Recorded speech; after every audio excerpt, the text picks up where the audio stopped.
خانیوال سے تلمبہ کا فاصلہ تقریباً 47 کلومیٹر بنتا ہے، جو کہ خانیوال کی تحصیل میاں چنوں سے تقریباً 18 کلومیٹر کے فاصلہ پر آباد ہے۔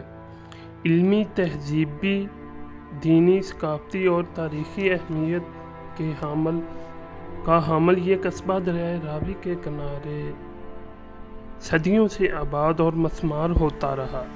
بلحاظ آبادی 5ویں دفعہ، بلحاظ جگہ یہ 4تھی جگہ پر آباد ہے۔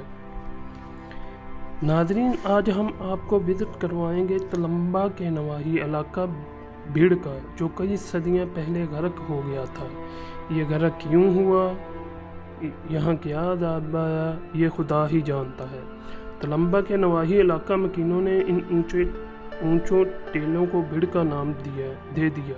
آئیے ہمارے ساتھ، ہم آپ کو بھیڑ کا مکمل وزٹ کرواتے ہیں۔ السلام علیکم ورحمۃ اللہ وبرکاتہ۔ فرقان شفقت آفیشیل چینل پر خوش آمدید۔ پیارے ناظرین، کیسے ہیں آپ؟ امید کرتا ہوں آپ سب خیریت سے ہوں گے۔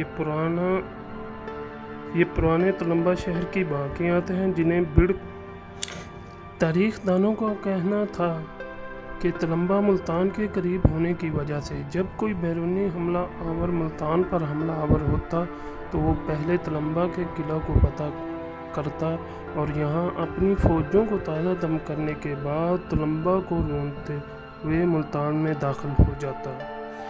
ناظرین، آپ کی معلومات میں اضافہ کرتا چلوں کہ پاکستان کے مشہور آرکیالوجسٹ ڈاکٹر محمد رفیق مغل نے 1963 میں محکمہ آثار قدیمہ کے ڈائریکٹر کی حیثیت سے تلمبہ کے اس بھیڑ کی کھدائی کروائی تھی اور یہاں سے 20ویں نوادرات برآمد کروائے تھے۔ ناظرین، آپ کو بتاتا چلوں کہ بھیڑ کو کاٹ کر لوگوں نے اپنے گھر تعمیر کر لیے ہیں اور یہ سرسبز کھیت دیکھ کر آپ کو اندازہ ہو جائے گا کہ یہ علاقہ کتنا زرخیز تھا۔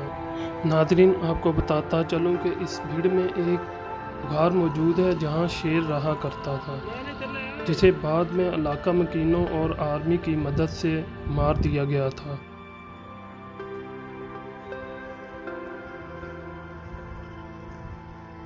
یہاں پر ٹوٹے ہوئے برتنوں کی کنکریاں دیکھ کر ایسا لگتا ہے کہ یہ کچھ دن پہلے کی ہی بات ہے۔